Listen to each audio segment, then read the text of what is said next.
ಎಲ್ಲರಿಗೂ ನಮಸ್ಕಾರ.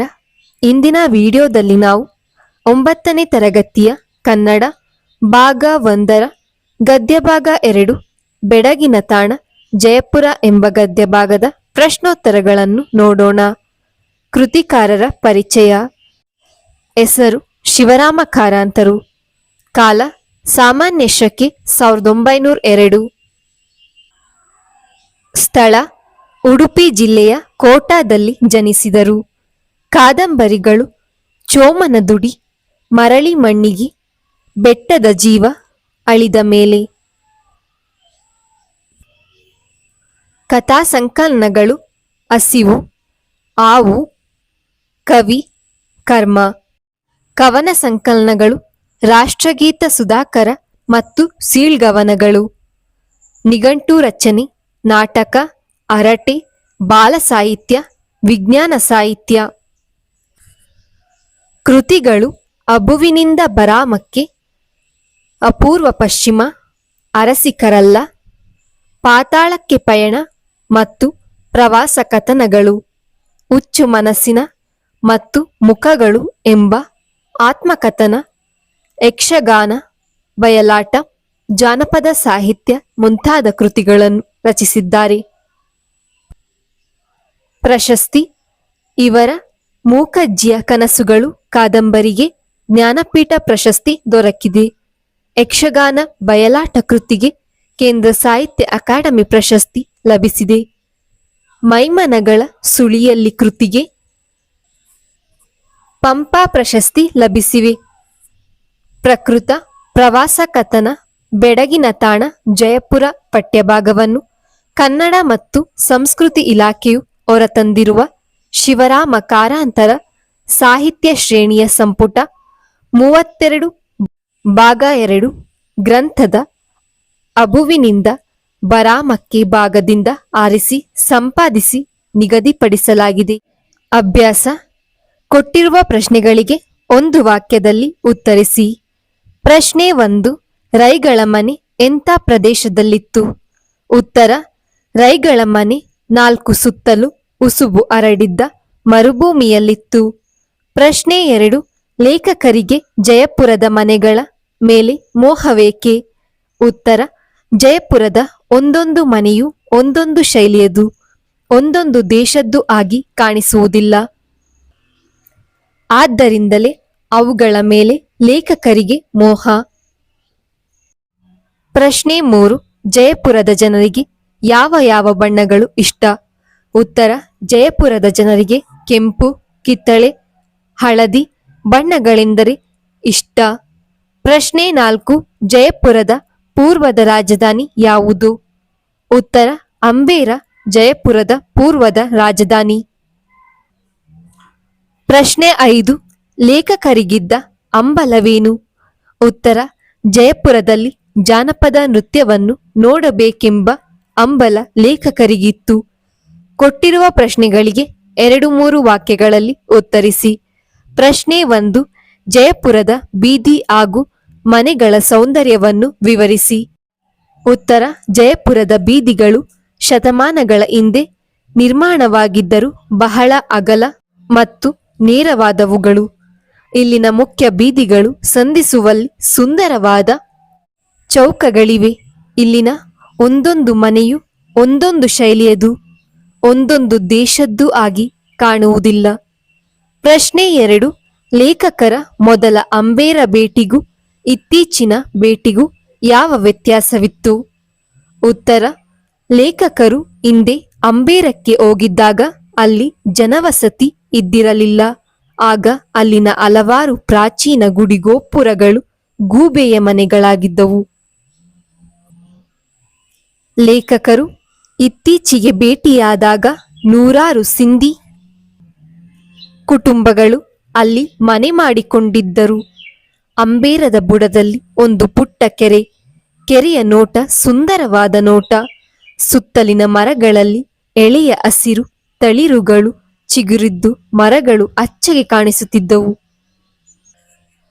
ಪ್ರಶ್ನೆ 3. ಮೀರಾಬಾಯಿ ದೇವಾಲಯದ ಸೌಂದರ್ಯವನ್ನು ವಿವರಿಸಿ. ಉತ್ತರ: ಅಂಬೇರ ಅರಮನೆ ಆವರಣದ ಹಿಂದುಗಡೆ ಇರುವ ತಗ್ಗಿನ ಕಣಿವೆಯ ತಳದಲ್ಲಿ ಮೀರಾಬಾಯಿಯ ದೇವಾಲಯವಿದೆ. ಆಕೆ ಗಿರಿಧರ ನಾಗರವನ್ನು ಪೂಜಿಸಿದ ಸ್ಥಳವಿದು. ಕೆಳಗಿಳಿದು ಹೋಗಿ ಗುಡಿಯನ್ನು ನೋಡಿದರೆ ಅದರ ಸೊಬಗು ಚೆನ್ನಾಗಿ ಕಾಣುತ್ತದೆ. ನಕ್ಷತ್ರಾಕೃತಿಯನ್ನು ತುಂಬಿಕೊಂಡ ಗರ್ಭಗೃಹ, ನವರಂಗಗಳಿವೆ. ಗುಡಿಯು ಸೊಬಗಿನಿಂದ ಕೂಡಿದೆ. ಪ್ರಶ್ನೆ 4.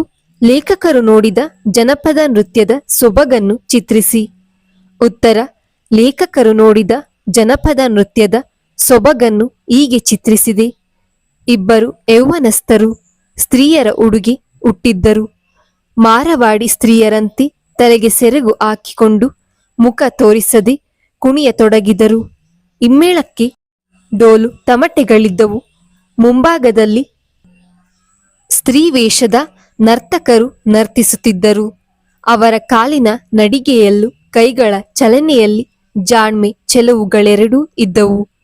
ಅವರ ಜೊತೆಗೆ 3-4 ಹುಡುಗರು ನಿತ್ಯದ ಉಡುಗೆಯಲ್ಲಿ ಕುಣಿದಾಡಿದರು. ಕೊಟ್ಟಿರುವ ಪ್ರಶ್ನೆಗಳಿಗೆ 8-10 ವಾಕ್ಯಗಳಲ್ಲಿ ಉತ್ತರಿಸಿ. ಪ್ರಶ್ನೆ 1. ಜಯಪುರದ ಜನರಿಗೆ ಬಣ್ಣಗಳ ಬಗೆಗೆ ಇರುವ ಮೋಹವನ್ನು ತಿಳಿಸಿ. ಉತ್ತರ: ಜಯಪುರ ಬಣ್ಣಗಾರರ ತವರೂರು. ಬಣ್ಣ ಹಾಕುವ ಕುಶಲಿಗರು ಆ ಊರಿನಲ್ಲಿ ಬಹಳ ಮಂದಿ ಇದ್ದಾರೆ. ಬಣ್ಣದ ಮೋಹವಿರುವ ಜನರು ಬಹಳ ಇದ್ದಾರೆ. ಗಿಡಮರಗಳಿಲ್ಲದ ಸ್ಥಳದಲ್ಲಿ ವಾಸಿಸುವ ಜನರಿಗೆ ಕಣ್ಣಿಗೆ ತಣಿವು ಹೇಗೆ ಬರಬೇಕು ಹಾಗೆಂದು ಏನೋ ಇಲ್ಲಿನ ಜನರು, ಅದರಲ್ಲೂ ಹೆಂಗಸರು ರಂಗುರಂಗಿನ ಲಂಗ, ಪಾಯಿಜಾಮ, ಸೀರೆ, ರವಿಕೆ, ಮೆಲುದೆ ತೊಡುವ ಅಭ್ಯಾಸದವರು.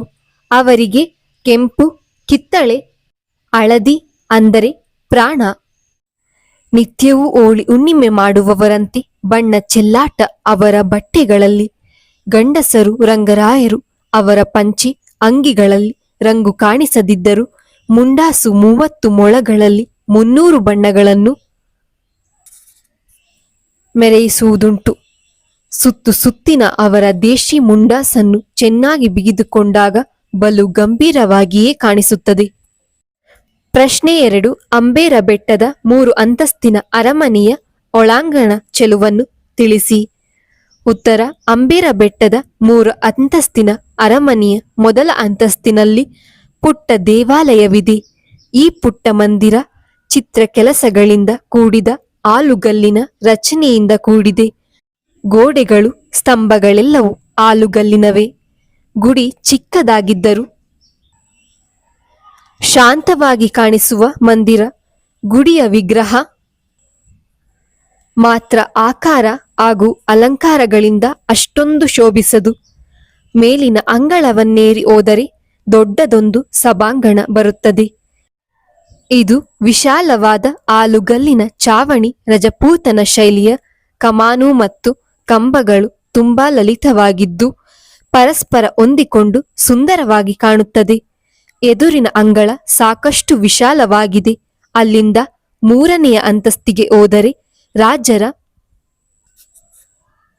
ಅಂತಃಪುರವಿದ್ದು ಅಲ್ಲಿನ ಕೆಲವು ಭಾಗಗಳಲ್ಲಿ ಚಂದ್ರಕಾಂತ ಶಿಲೆಯ ಸುಂದರ ಮಂಟಪಗಳಿವೆ. ಎಲೆಯನ್ನು ಕೆತ್ತಿ ಬಣ್ಣದ ಕಲ್ಲುಗಳಿಂದ ಕೊರೆದು ತುಂಬಿಸಿದ ಲತಾ ಪುಷ್ಪಗಳ ಚಿತ್ರಾವಳಿಗಳು ಇವೆ. ಇನ್ನೊಂದೆರಡು ಚಾವಡಿಗಳು ಕನ್ನಡಿಯ ಚೂರುಗಳನ್ನು ಸುಣ್ಣದ ಗಾರೆಯಲ್ಲಿ ಅಂಟಿಸಿ ಚಿತ್ರ ವಿಚಿತ್ರ ಪ್ರತಿರೂಪ ನಿರ್ಮಿಸಿ ಅಲಂಕರಿಸಲ್ಪಟ್ಟಿದೆ. ಕತ್ತಲಿನಲ್ಲಿ ದೀಪ ಹಚ್ಚಿದರೆ ಗಾಜಿನ ತುಣುಕುಗಳು ಚಾವಡಿಗೆ ನಕ್ಷತ್ರ ಲೋಕದ ಸೊಬಗನ್ನು ನೀಡುತ್ತದೆ. ಪ್ರಶ್ನೆ 3. ಜಂತ್ರ ಮಂತ್ರದ ವಿಶೇಷತೆಯನ್ನು ಪರಿಚಯ ಮಾಡಿಕೊಡಿ. ಉತ್ತರ: ಜಂತ್ರ ಮಂತ್ರ ಹಳೆಯ ಕಾಲದ ಖಗೋಳ ವಿಜ್ಞಾನದ ಪರಿಶೀಲನಾಲಯ. 400ರಿಂದ 500 ವರ್ಷಗಳ ಪೂರ್ವದಲ್ಲಿ ಖಗೋಳಶಾಸ್ತ್ರಜ್ಞರು ಗ್ರಹ, ಸೂರ್ಯ, ಚಂದ್ರ, ತಾರಮಂಡಲಗಳನ್ನು ಅಳೆದು ಪರಿಶೀಲಿಸಿ ನೋಡುವ ಸಲುವಾಗಿ ಅಲ್ಲಿ ಚಿತ್ರ ವಿಚಿತ್ರವಾದ ಸಾಧನಗಳನ್ನು ನೆಟ್ಟಿದ್ದಾರೆ. ಇಂತಹ 16 ವಿಧದ ಸಾಧನಗಳ ವಿಚಿತ್ರ ರಚನೆಗಳಿವೆ. ಗಳಿಗೆ ಅಂದರೆ ಸಮಯ ಅಳೆಯುವುದಕ್ಕೆ, ಪ್ರತಿಯೊಂದು ತಿಂಗಳಿನಲ್ಲೂ ಸೂರ್ಯ ನಕ್ಷತ್ರಗಳ ಗತಿ ಪರಿಶೀಲಿಸುವುದಕ್ಕೆ ಏನೇನು ಏರ್ಪಾಟುಗಳಿವೆ. ಪ್ರತಿಯೊಂದು ಸಾಧನದ ಮೇಲೆ ಅವುಗಳ ಉಪಯೋಗ ಮತ್ತು ಕಾಲವನ್ನು ಅಳೆಯುವ ರೀತಿ ಮೊದಲಾದುದನ್ನು ನಮೂದಿಸಿದೆ.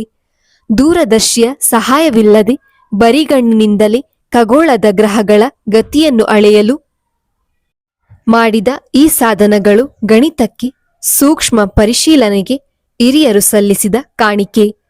ಸಂದರ್ಭ ಸಹಿತ ಸ್ವಾರಸ್ಯವನ್ನು ವಿವರಿಸಿ. ಅಲ್ಲಿ ಮಧ್ಯಾಹ್ನ ವೇಳೆ ಸ್ನಾನಕ್ಕೆ ನೀರು ಕಾಯಿಸುವ ಅಗತ್ಯವಿಲ್ಲ. ಆಯ್ಕೆ: ಈ ವಾಕ್ಯವನ್ನು ಶಿವರಾಮ ಕಾರಂತರು ಬರೆದಿರುವ ಅಬುವಿನಿಂದ ಬರಾಮಕ್ಕೆ ಎಂಬ ಕೃತಿಯಿಂದ ಆರಿಸಲಾಗಿರುವ ಬೆಡಗಿನ ತಾಣ ಜಯಪುರ ಎಂಬ ಗದ್ಯ ಭಾಗದಿಂದ ಆರಿಸಿಕೊಳ್ಳಲಾಗಿದೆ.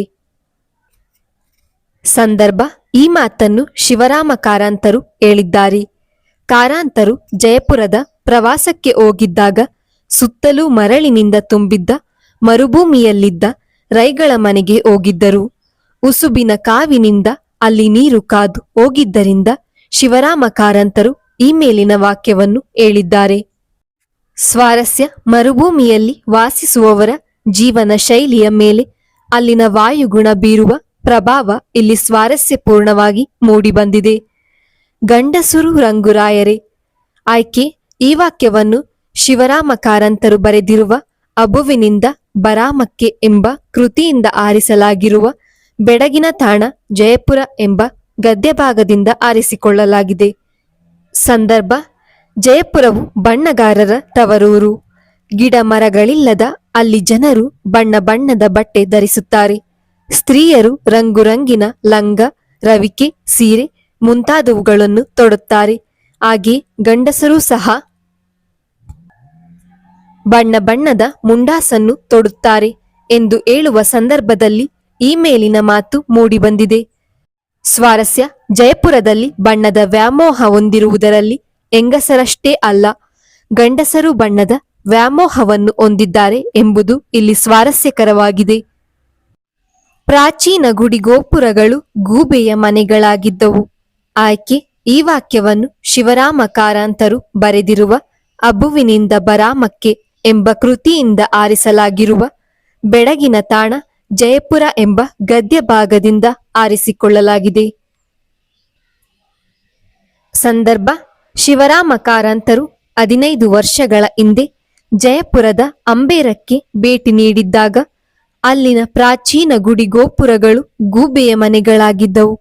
ಆದರೆ ಈಗ ಅಲ್ಲಿ 100 ಸಿಂಧಿ ಕುಟುಂಬಗಳು ಮನೆ ಮಾಡಿಕೊಂಡಿವೆ ಎಂದು ಹೇಳಿದ ಸಂದರ್ಭದಲ್ಲಿ ಈ ಮಾತು ಮೂಡಿಬಂದಿದೆ.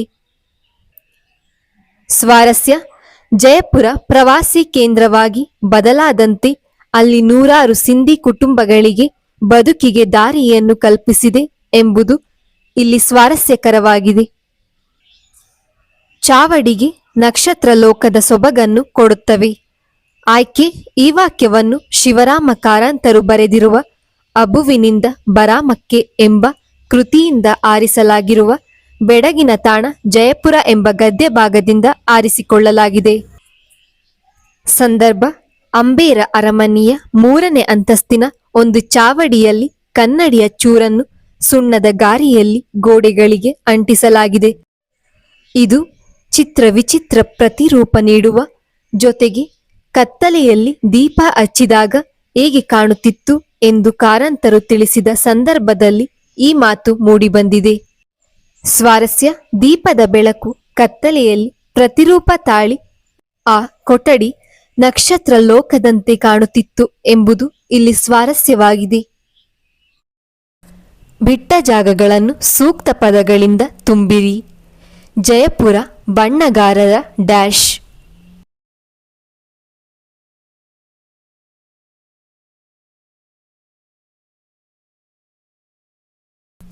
ಜಯಪುರ ಬಣ್ಣಗಾರರ ತವರೂರು.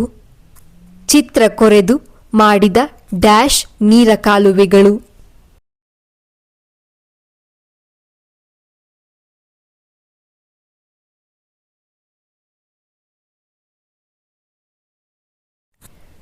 ಚಿತ್ರ ಕೊರೆದು ಮಾಡಿದ ಆಲುಗಲ್ಲಿನ ನೀರ ಕಾಲುವೆಗಳು.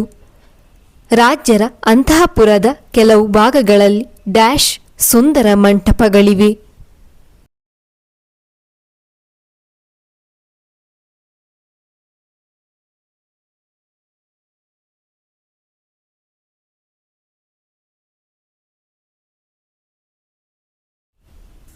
ರಾಜರ ಅಂತಃಪುರದ ಕೆಲವು ಭಾಗಗಳಲ್ಲಿ ಚಂದ್ರಕಾಂತ ಸುಂದರ ಮಂಟಪಗಳಿವೆ.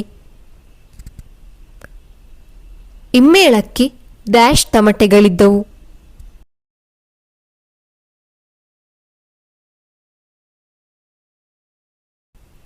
ಇಮ್ಮೇಳಕ್ಕೆ ಡೋಲು ತಮಟೆಗಳಿದ್ದವು. ಮಿತ್ರರೈಗಳ ಡ್ಯಾಶ್ ವಂದನೆ ಸಲ್ಲಿಸಿದೆವು.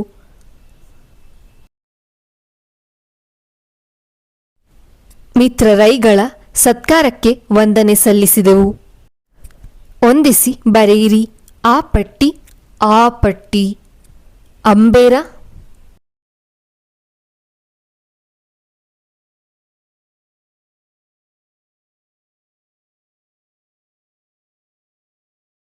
ಪೂರ್ವದ ರಾಜಧಾನಿ.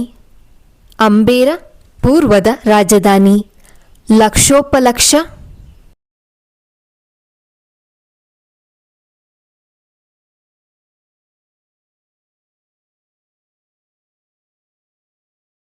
ಗುಣಸಂಧಿ. ಲಕ್ಷೋಪಲಕ್ಷ ಗುಣಸಂಧಿ. ಬಣ್ಣ ಬಣ್ಣ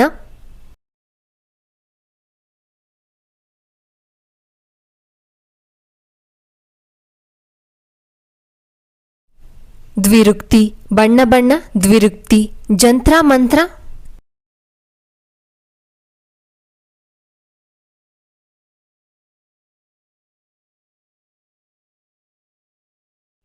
ಖಗೋಳ ವೀಕ್ಷಣಾಲಯ. ಜಂತ್ರಮಂತ್ರ ಖಗೋಳ ವೀಕ್ಷಣಾಲಯ. ಶೃಂಗಾರ ತತ್ಸಮ. ಶೃಂಗಾರ ತತ್ಸಮ. ಭಾಷಾ ಚಟುವಟಿಕೆ. ಕೊಟ್ಟಿರುವ ಪ್ರಶ್ನೆಗಳಿಗೆ ಉತ್ತರ ಬರೆಯಿರಿ. ಪ್ರಶ್ನೆ 1. ಕ್ರಿಯಾಪದ ಎಂದರೇನು? ಉತ್ತರ: ಕ್ರಿಯಾರ್ಥವನ್ನು ಸೂಚಿಸುವ ಪ್ರತ್ಯಯವನ್ನು ಹೊಂದಿರುವ ಪದವೇ ಕ್ರಿಯಾಪದ. ಪ್ರಶ್ನೆ 2. ಕ್ರಿಯಾಪ್ರಕೃತಿ ಎಂದರೇನು? ಉದಾಹರಣೆ ಕೊಡಿ. ಉತ್ತರ: ಕ್ರಿಯೆಯ ಮೂಲ ರೂಪವನ್ನು ಕ್ರಿಯಾಪ್ರಕೃತಿ ಎನ್ನುವರು. ಇದನ್ನು ಧಾತು ಎಂತಲೂ ಕೂಡ ಕರೆಯುತ್ತಾರೆ. ಉದಾಹರಣೆ: ಮಾಡು, ನೋಡು, ಓಡು, ಹೋಗು, ತಿನ್ನು ಇತ್ಯಾದಿ. ಪ್ರಶ್ನೆ 3. ಸಕರ್ಮಕ ಧಾತುವನ್ನು ಉದಾಹರಣೆ ಸಹಿತ ವಿವರಿಸಿ. ಉತ್ತರ: ಕರ್ಮಪದವನ್ನು ಆಪೇಕ್ಷಿಸುವ ಧಾತುವನ್ನು ಸಕರ್ಮಕ ಧಾತುಗಳು ಎನ್ನುವರು. ಉದಾಹರಣೆ: ಶಿಕ್ಷಕರು ಕನ್ನಡವನ್ನು ಬೋಧಿಸಿದರು. ಪ್ರಶ್ನೆ 4. ಅಕರ್ಮಕ ಧಾತುಗಳಿಗೆ 5 ನಿದರ್ಶನ ಕೊಡಿ. ಉತ್ತರ: ಮಗು ಮಲಗಿತು, ಹಸು ಬಂದಿತು, ಅಕ್ಕ ಬಂದಳು, ಅವನು ಬಂದನು, ಆಕಾಶ ಹೊಳೆಯುತ್ತಿದೆ. ಕೊಟ್ಟಿರುವ ವಾಕ್ಯಗಳಲ್ಲಿ ಸಕರ್ಮಕ ಮತ್ತು ಅಕರ್ಮಕ ಧಾತುಗಳನ್ನು ಗುರುತಿಸಿ ಬರೆಯಿರಿ. ಸಕರ್ಮಕ ಧಾತು: ವಿದ್ಯಾರ್ಥಿನಿಯರು ಆಟವನ್ನು ಆಡಿದರು, ರೈತನು ಹೊಲವನ್ನು ಉಳುತ್ತಾನೆ. ಅಕರ್ಮಕ ಧಾತು: ಹಕ್ಕಿಗಳು ಚಿಲಿಪಿಲಿಗುಟ್ಟಿದವು, ಗಾಳಿಯು ಬೀಸುತ್ತಿದೆ. ಕೊಟ್ಟಿರುವ ಪ್ರಶ್ನೆಗಳಿಗೆ ಉತ್ತರಿಸಿ. ಪ್ರಶ್ನೆ 1. ಕರ್ತರಿ ಪ್ರಯೋಗ ವಾಕ್ಯದ ವಿಶೇಷತೆಯನ್ನು ತಿಳಿಸಿ. ಉತ್ತರ: ಕ್ರಿಯಾಪದಕ್ಕೆ ಕರ್ತರಿ ಪ್ರಯೋಗದಲ್ಲಿ ಕರ್ತೃವಿನ ಲಿಂಗ ವಚನಗಳು ಬರುತ್ತವೆ. ಇದು ಕರ್ತರಿ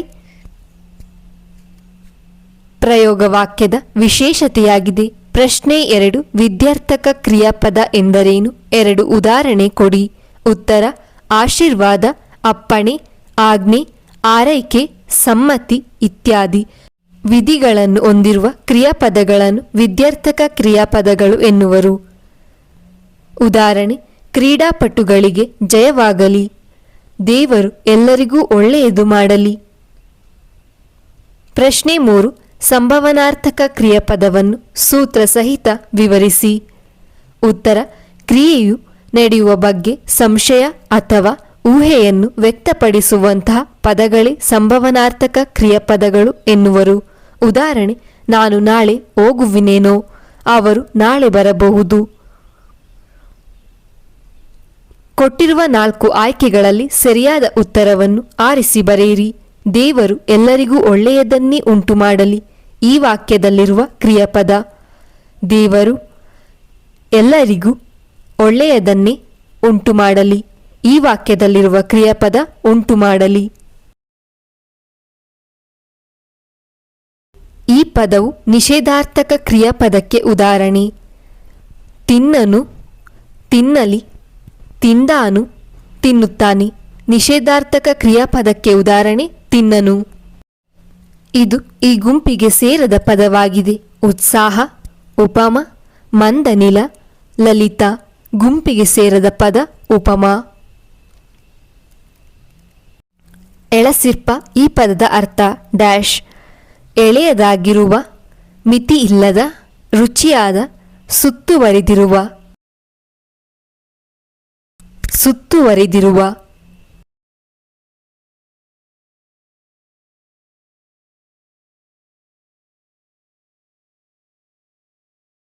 ಎಳಸಿರ್ಪ ಈ ಪದದ ಅರ್ಥ ಸುತ್ತುವರಿದಿರುವ. ಕೊಟ್ಟಿರುವ ಪದಗಳಲ್ಲಿ ಅನುಸ್ವಾರ, ವಿಸರ್ಗ ಸಹಿತ ಅಕ್ಷರಗಳನ್ನು ಗುರುತಿಸಿ ಬರೆಯಿರಿ. ಸ್ವತಃ, ಸುಂದರ, ರಂಗುರಂಗಿನ, ಕೆಂಪು, ದುಃಖ, ಇಂದೊಮ್ಮೆ, ಗಂಡಸರು, ಅಂತಃಕರಣ, ಪಂಚಿ, ಅಂಗಿ, ಮುಂಡಾಸು, ಅಂಬೇರ, ಸಭಾಂಗಣ, ಅಂತಃಪುರ, ಪುನಃ, ಜಂತ್ರಮಂತ್ರ, ಅಂತಸ್ತು. ಅನುಸ್ವಾರ ಅಕ್ಷರಗಳು ಸುಂದರ ಸುಂ, ರಂಗುರಂಗಿನ ರಂ, ಕೆಂಪು ಕೆಂ, ಇಂದೊಮ್ಮೆ ಇಂ, ಗಂಡಸರು ಗಂ, ಪಂಚೆ ಪಂ, ಅಂಗಿ ಅಂ, ಮುಂಡಾಸು ಮುಂ, ಅಂಬೇರ ಅಂ, ಸಭಾಂಗಣ ಬಾಂ,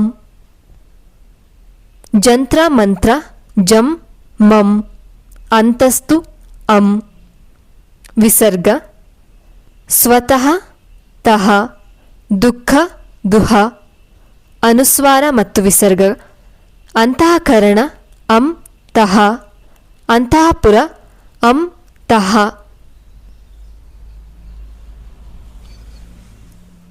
ಕೊಟ್ಟಿರುವ ಪದಗಳಲ್ಲಿ ಅನುನಾಸಿಕ ಅಕ್ಷರಗಳನ್ನು ಗುರುತಿಸಿ ಬರೆಯಿರಿ. ನಗರ, ಮಧ್ಯ, ಪರಿಣಾಮ, ಬಣ್ಣ, ನಿತ್ಯ, ಜನ, ಮನೆ, ಕಣಿವೆ, ಮಂದಿರ, ವಿಜ್ಞಾನ.